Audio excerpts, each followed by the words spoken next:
রাতে টঙ্গী বিশ্ব ইজতেমা ময়দানে ঘুমন্ত নিরীহ আলেম ওলামা ও সাধারণ মুসল্লিদের উপর একটি বর্বরচিত সন্ত্রাসী হামলা ও নৃশংস হত্যাকাণ্ডের ঘটনা ঘটে। সাদ কান্ধুলবির অনুসারীদের নেতৃত্বে সশস্ত্র সন্ত্রাসী কর্তৃক সংগঠিত এই হামলায় অন্তত 4 জন নিহত এবং শতাধিক মুসল্লি গুরুতর আহত হন। 2024 সালে সংগঠিত এই হামলা ও হত্যাকাণ্ড 2018 সালে একই ইজতেমা ময়দানে সাদপন্থীদের হামলা ও হত্যাকাণ্ডের পুনরাবৃত্তি মাত্র। তৎকালীন সরকারের সাথে সাদপন্থীদের ঘনিষ্ঠতার কারণে 2018 সালে সেই হামলার বিচার তো দূরের কথা, কোনো তদন্ত হয়নি।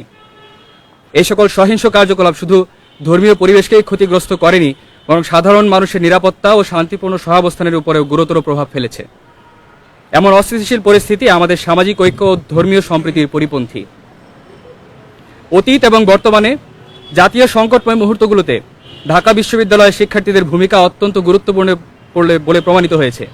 সেই ধারাকে অক্ষুণ্ণ রেখে আমরা সাদপন্থীদের এই বর্বরচিত হামলা ও হত্যাকাণ্ডের প্রতিবাদ ও তীব্র নিন্দা জানাচ্ছি। আমরা অন্তর্বর্তীকালীন সরকারকে আহ্বান জানাতে চাই, এই হামলা ও হত্যাকাণ্ডের দৃষ্টান্তমূলক শাস্তি অতি দ্রুত সময়ের মধ্যে নিশ্চিত করতে হবে। অন্যথায় বিচার ব্যবস্থার প্রতি আমাদের অনাস্থা তৈরি হলে দেশের অভ্যন্তরীণ শৃঙ্খলা হুমকির মুখে পড়বে। গণমাধ্যমে প্রকাশিত প্রতিবেদন থেকে আমরা জানতে পেরেছি, দাওয়াত ও তাবলীগের শান্তিপূর্ণ ও প্রভাবশালী এই কাজ, যা আমাদের চিরায়ত ধর্মীয় সংস্কৃতি ও ঐতিহ্যের অংশ হয়ে দাঁড়িয়েছে, তাকে বিনষ্ট করতে প্রতিবেশী দেশসহ আন্তর্জাতিক বিভিন্ন সংস্থার পৃষ্ঠপোষকতায় কাজ করে যাচ্ছে এই সাদপন্থী গোষ্ঠী। 2018 সালে টঙ্গী ইজতেমা ময়দানে হামলা ও সর্বশেষ 2024 সালে 17 ডিসেম্বর দিবাগত রাতের তাণ্ডবের মাধ্যমে সাদপন্থীদের এই ষড়যন্ত্র দেশব্যাপী সাধারণ মানুষের কাছে উন্মোচিত হয়েছে। বৈষম্য বিরোধী ছাত্র আন্দোলনের কেন্দ্রীয় সমন্বয়ক হাসনাত আবদুল্লাহ ও সার্জিস আলম তাদের মধ্যস্থতার মাধ্যমে সমাধানের পথ খুঁজলেও চিহ্নিত এই সন্ত্রাসী গোষ্ঠীর শান্তির বার্তাকে বৃদ্ধাঙ্গুলি দেখিয়ে বর্বরচিত হামলা ও হত্যাকাণ্ডের পথ বেছে নিয়েছে। বিশেষ এই গোষ্ঠীর অনবরত উগ্রতা প্রশ্রয় দেওয়ার আর কোনো সুযোগ নেই। মধ্যরাতের এই তাণ্ডবের আগের দিন সচেতন ছাত্র সমাজ নামে একটি ভূঁইফোর সংগঠন নিজেদের ঢাকা বিশ্ববিদ্যালয়ের শিক্ষার্থীদের প্রতিনিধি দাবি করে প্রধান উপদেষ্টার বাসভবন প্রাঙ্গণে অবস্থান কর্মসূচি ঘোষণা করে। পাশাপাশি সাদ কান্ধুলবিকে কেন্দ্র করে তাদের পেশ করা সকল দাবি রাতের মধ্যে মেনে নেওয়ার হুঁশিয়ারি উচ্চারণ করে। অত্যন্ত দুঃখের সাথে জানাতে হয়, সেই একই রাতে টঙ্গীতে বর্বরচিত হামলা ও হত্যাকাণ্ডের ঘটনাটি ঘটে। আমরা আশঙ্কা করছি এই হামলার পেছনে এই সংগঠনটির সরাসরি সম্পৃক্ততা রয়েছে। আমরা স্পষ্টভাবে জানাতে চাই, এই সংগঠনের সাথে ঢাকা বিশ্ববিদ্যালয়ের সাধারণ শিক্ষার্থীদের কোনো সম্পর্ক নেই। গুটি কয়েক সদস্যের এই বিপথগামী গোষ্ঠী আমাদের শান্তিপ্রিয় মুসলিম জনতার প্রতিনিধিত্ব করে না। তাদের এই কর্মকাণ্ড বিশ্ববিদ্যালয়ের ভাবমূর্তিকে ক্ষুণ্ণ করেছে, দেশের শৃঙ্খলা বিনষ্ট ও অন্তর্বর্তীকালীন সরকারকে চাপে ফেলার ষড়যন্ত্রমূলক এই তৎপরতাকে আমরা ঘৃণা ভরে প্রত্যাখ্যান করছি। আমরা বিশ্ববিদ্যালয় প্রশাসনকে সুস্পষ্ট ভাষায় বলতে চাই, এই ভূঁইফোর সংগঠনের সদস্যদের চিহ্নিত করে অবিলম্বে তাদের জবাবদিহিতার আওতায় নিয়ে আসতে হবে এবং ভবিষ্যতে যাতে এই ধরনের অপতৎপরতার পুনরাবৃত্তি করতে না পারে সে বিষয়ে যথাযথ ব্যবস্থা গ্রহণ করতে হবে। কোনো সন্ত্রাসী কার্যক্রমের সমর্থক ও মদতদাতা এই বিশ্ববিদ্যালয়ের সাধারণ শিক্ষার্থীদের নিরাপত্তার জন্য হুমকি স্বরূপ। আমরা এই ক্যাম্পাসকে একটি নিরাপদ ক্যাম্পাস হিসেবে গড়ে তুলতে চাই। জাতীয় ঐক্য ও ধর্মীয় সম্প্রীতির জন্য বাংলাদেশের দীর্ঘদিনের ঐতিহ্য রক্ষায় আমাদের সবাইকে সচেতন থাকতে হবে। ঐক্য ও সম্প্রীতি বিনষ্ট করে এমন কোনো গোষ্ঠীর অপতৎপরতাকে এদেশের ছাত্র সমাজ এক মুহূর্ত বরদাস্ত করবে না। জাতীয় ও আন্তর্জাতিক ষড়যন্ত্রের মাধ্যমে আমাদের অন্তর্বর্তীকালীন সরকারকে দুর্বল করার যে প্রয়াস চালানো হচ্ছে, তাতে আমাদের শিক্ষার্থীদের সজাগ দৃষ্টি রয়েছে। আমরা এ সকল ষড়যন্ত্রকে কোনোভাবেই সফল হতে দেব না। সেই লক্ষ্যে আমরা নিম্নোক্ত দাবিসমূহ পেশ করছি। 1. অতি দ্রুত সময়ের মধ্যে টঙ্গী ইজতেমা ময়দানে 17 ডিসেম্বর দিবাগত রাতের বর্বরচিত হামলা ও হত্যাকাণ্ডের নিরপেক্ষ তদন্ত ও দায়ীদের দৃষ্টান্তমূলক শাস্তি নিশ্চিত করতে হবে। 2. ইতোমধ্যে যে সকল চিহ্নিত সন্ত্রাসী ও তাদের হুকুমদাতাদের বিরুদ্ধে মামলা দায়ের করা হয়েছে, এ সকল এজাহারভুক্ত আসামিদের আগামী 7 কর্মদিবসের মধ্যে গ্রেফতার নিশ্চিত করতে হবে। 3. তৎকালীন প্রশাসনের মদতপুষ্ট এই সাদপন্থীদের 2018 সালে টঙ্গী ইজতেমা ময়দানে হামলা ও হত্যাকাণ্ডের সুষ্ঠু তদন্ত ও দায়ীদের শাস্তি নিশ্চিত করতে হবে। 4. ঢাকা বিশ্ববিদ্যালয়ের শিক্ষার্থী পরিচয়ে তৎক্ষণাৎ ঘটিত ভূঁইফোর সংগঠন সচেতন ছাত্র সমাজের সদস্যদের অবিলম্বে জবাবদিহিতার আওতায় নিয়ে আসতে হবে। আমরা যেন কোনো ধরনের সহিংসতা বা অপতৎপরতার বিরুদ্ধে সোচ্চার থাকি। ধর্মীয় ও সামাজিক স্থিতিশীলতা নষ্ট করার এই ধরনের অপতৎপরতা আমাদের ধর্মীয় শিক্ষা ও মূল্যবোধের পরিপন্থী। আমরা আশা করি সরকার ও সংশ্লিষ্ট কর্তৃপক্ষ এই ব্যাপারে দ্রুত পদক্ষেপ গ্রহণ করবে এবং দায়ীদের অতি দ্রুত সময়ের মধ্যে আইনের আওতায় নিয়ে আসবে। নিবেদক, ঢাকা বিশ্ববিদ্যালয়ের শিক্ষার্থীবৃন্দ।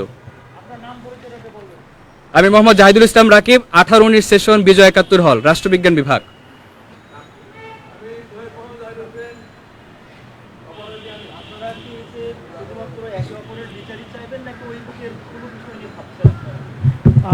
আপনি যে প্রশ্নটা করেছেন যে আমরা একে অপরের বিচার চাচ্ছি কিনা, আমাদের এইখানে যে দাবিটা হচ্ছে শুধুমাত্রই সাধারণ শিক্ষার্থীদের দৃষ্টিকোণ থেকে। আমরা যারা ঢাকা বিশ্ববিদ্যালয়ে অধ্যয়ন করছি, নিয়মিত ছাত্র আছে, আমরা মনে করছি দেশের এই পরিস্থিতিতে যখন অন্তর্বর্তীকালীন সরকার বিভিন্ন দিক থেকে চাপের মধ্যে আছে, ইন্টারনাল এবং এক্সটার্নাল অনেক ফ্যাক্টরসকে তাদেরকে আসলে ফেস করা লাগছে। তো এই মুহূর্তে যে কোনো ধরনের ধর্মীয় উস্কানি, যে কোনো ধরনের পরিবেশকে ঘোলাটে করার মতো কাজ, এটা আমাদের অন্তর্বর্তীকালীন সরকারের জন্য হুমকি স্বরূপ। তো আমাদের দাবিগুলো দুই দিক থেকে। একটা হচ্ছে অন্তর্বর্তীকালীন সরকারকে আমরা আহ্বান জানাচ্ছি তারা যাতে টঙ্গীর ময়দানে যে একটা নৃশংস হত্যাকাণ্ড হয়েছে, সেটা যে কোনো ধর্ম, যে কোনো বর্ণ, যে কোনো স্কুল অফ থটের মানুষ তারা এটার বিচার চাইবে। তো আমরা ওই দৃষ্টিকোণ থেকে সরকারের কাছে প্রথমত যারা দোষী আছে, যারা রাতের আধারে এইভাবে এরকমভাবে মানুষের উপর অতর্কিত হামলা করেছে, তাদের যাতে বিচার আওতায় নিয়ে আসে। দ্বিতীয়ত আমরা একটা বিষয়, এই হামলার ঠিক একদিন আগে দেখেছি যে আমাদের ঢাকা বিশ্ববিদ্যালয়ে মাত্র গুটি কয়েক ছাত্র, যাদের মধ্যে কয়েকজন আছে নিয়মিত ছাত্র, কয়েকজন আছে অনিয়মিত ছাত্র, যাদের পড়াশোনা শেষ হয়ে গিয়েছে, তারা সচেতন ছাত্র সমাজের ব্যানারে এরকমভাবে প্রধান উপদেষ্টার যে বাসভবন অবস্থান নেবেন এরকম কর্মসূচি দিয়েছেন। তো আমরা আশঙ্কা করছি যে তাদের সাথে এই হত্যাকাণ্ডের একটা সম্পর্ক থাকতে পারে। এছাড়াও বিভিন্ন গণমাধ্যমে যে রিপোর্টগুলো বের হয়েছে, ওই রিপোর্টগুলো থেকে আমরা আশঙ্কা করছি ছাত্র সমাজ যে সাদপন্থী যারা আছে তাদের সাথে দেশি এবং বিদেশি বিভিন্ন সংস্থার লিয়াজও থাকতে পারে। তো আমরা আমাদের উদ্বেগের জায়গা থেকে অ্যাজ এ স্টুডেন্ট আমরা অন্তর্বর্তীকালীন সরকারের কাছে এই আবেদনটা জানাচ্ছি, তারা যাতে তাদেরকে দ্রুত সময়ের মধ্যে বিচার আওতায় নিয়ে এসে সমস্যাটা সমাধান করে। এবং আমরা আমাদের বিশ্ববিদ্যালয় প্রশাসনের কাছে আহ্বান জানাচ্ছি যাতে সাধারণ শিক্ষার্থীদের পরিচয় ধারণ করে পরবর্তীতে দেশে এরকম কোনো সংকটময় পরিস্থিতি কোনো ছাত্র তৈরি করতে না পারে। কারণ আমরা হাজার হাজার ছাত্র জীবন দিয়ে দেশকে স্বাধীন করেছি, আমাদের কাজ হচ্ছে দেশে শান্তি শৃঙ্খলা ফিরে নিয়ে আসা, কোনোভাবেই ধর্মীয় সম্প্রীতি নষ্ট করা আমাদের কাজ নয়।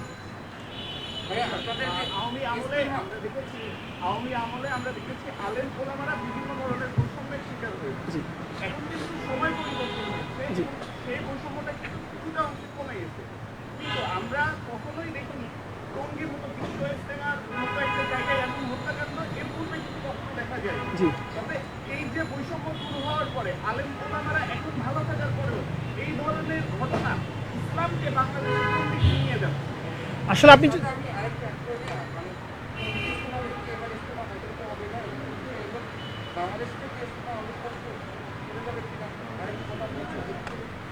প্রথম যে প্রশ্ন আপনি করেছেন সেটা হচ্ছে বাংলাদেশে ইজতেমা হবে কি হবে না, সেটা হচ্ছে যারা নীতি নির্ধারক আছে, আমরা এটার অথরিটি না। অ্যাজ এ জেনারেল স্টুডেন্ট এটার ডিসিশন দেওয়ার আমরা কেউ না বাংলাদেশে ইজতেমা হবে কি হবে না। ইজতেমা সংক্রান্ত মেহনতগুলো যারা ইন্তজাম করছেন, যারা আয়োজন করছেন, এটা তাদের বিষয়। আপনার প্রথম যে কোয়েশ্চেনটা। দ্বিতীয় আপনার যে কোয়েশ্চেনটা ছিল সেটা হচ্ছে ওলামায়ে কেরাম গত 16 বছর ফেসিবাদী সরকার যখন ছিল তারা বিভিন্নভাবে জুলুম নির্যাতনের শিকার হয়েছে, এটা আসলে অস্বীকার করার সুযোগ নাই।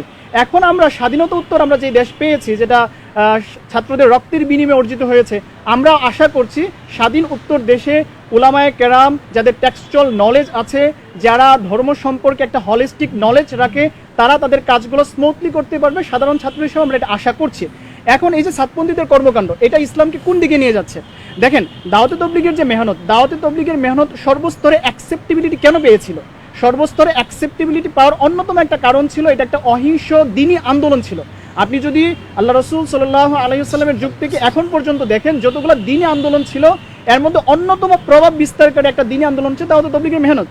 কিন্তু আমরা আশঙ্কা করছি, আমরা যারা সাধারণ ছাত্র আছি বা যারা জিও পলিটিক্স নিয়ে গবেষণা করে, জিও পলিটিক্স নিয়ে যারা ধারণা করে, আমরা জিও পলিটিক্যালি বিষয়টা নিয়ে কনসার্ন।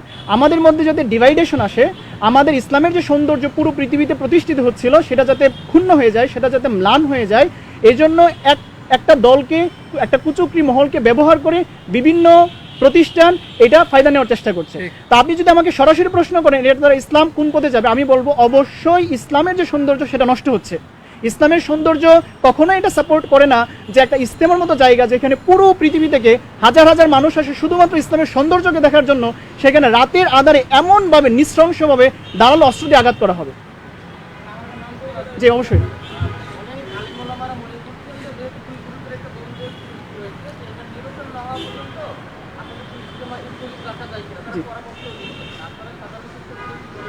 আমরা সাধারণ শিক্ষার্থীরা মনে করছি ইজতেমা বন্ধ রাখা এটা কখনোই সলিউশন নয়। ইজতেমা বন্ধ রাখা কেন সলিউশন নয়? কারণ আমাদের ইজতেমা শুধুমাত্র 3 দিনের একটা জমায়েত নয়, ইজতেমার সাথে পুরো 1 বছরের মেহনত সম্পৃক্ত থাকে। ইজতেমার কনসেপ্ট আগে বুঝতে হবে।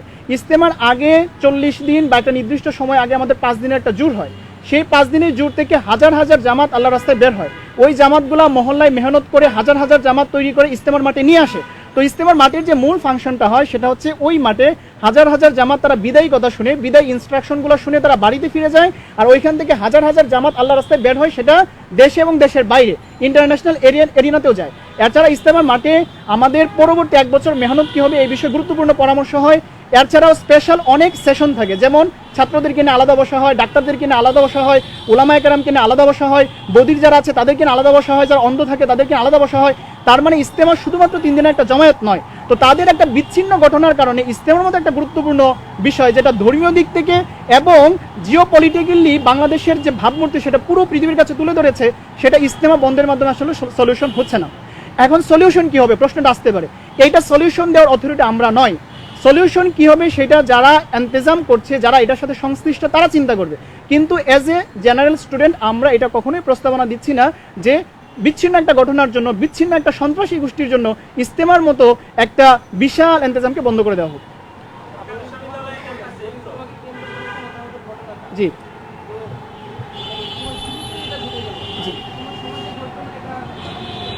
এইটার দায়িত্ব হচ্ছে প্রশাসনের। ভাই প্রশ্নটা করছেন যে এই দুর্ঘটনার প্রেক্ষিতে যখন যে আমার নাম হচ্ছে আসাদুজ্জামান আসাদ, আমার সেশন হচ্ছে 19-20, আমি ঢাকা বিশ্ববিদ্যালয়ে ইংরেজি ভাষা বিভাগ অধ্যয়ন করছি, আমার হল হচ্ছে সূর্য সেন হল। ভাই এজ এ স্টুডেন্ট আমরা যে মেসেজটা দেওয়ার চেষ্টা করতেছি, এখন ভাই বারবার যে প্রশ্ন করছেন যে যেখানে শুরুতেই এত বড় একটি দুর্ঘটনা ঘটে গেছে, এরপরেও কি এরকম একটি ইন্তজাম আয়োজনের প্রয়োজন আছে কিনা। দেখেন ভাই, পৃথিবীতে প্রত্যেকটা সেক্টরে দেখেন, আপনি যখন যানবাহনের মাধ্যমে আসছেন এখানে দুর্ঘটনা হয়, এরোপ্লেনে যান এটাও দুর্ঘটনা হয়। তার মানে এই নয় যে আমরা এরোপ্লেনে যাওয়া বন্ধ করে দিব। এভাবে প্রত্যেকটা সেক্টরে অনাকাঙ্ক্ষিত দুর্ঘটনা ঘটতে পারে। এই জন্য এইটা আমরা সিদ্ধান্ত নিতে পারি না যে এই জন্য আমাদের এই কাজ বা আমাদের অগ্রবর্তী হওয়ার ব্যাপারে যে সমস্ত স্টেপ নেওয়া উচিত এগুলো আমরা বন্ধ করে দেবো। এতে করে আমাদের ইসলামের ফায়দা হবে না, বরঞ্চ যে সমস্ত কুচক্রী মহল চেষ্টা করতেছে আমাদের ইসলামকে দমিয়ে রাখার জন্য, স্প্রেড আউট যে হচ্ছে ইসলামের এত সৌন্দর্য, যারা দমানোর জন্য চেষ্টা করতেছে তাদের ফায়দা পুরোপুরি হাসিল হয়ে যাবে। বরঞ্চ এটাকে দমানোর জন্যই আমাদের উচিত আরও স্ট্রিক্টলি ডিসিপ্লিনের সাথে সরকারের সাথে একাত্মতা পোষণ করে যেন নিরাপত্তা ব্যবস্থা আরও কঠোর করে এই ধরনের উদ্যোগ বারবার নেওয়া যায়। যে আপনি যে প্রশ্নটা করেছেন এখানে সম্পর্কে একটা উত্তর দিই, সেটা হচ্ছে একটা আশঙ্কা থেকে যায়। ইজতেমার আগেই যেহেতু এরকম একটা হতাহতের ঘটনা ঘটেছে, তো ইজতেমার সময় ওই সময় কোনো হতাহতের ঘটনা হতে পারে কিনা এরকম একটা আশঙ্কা কাজ করতে পারে।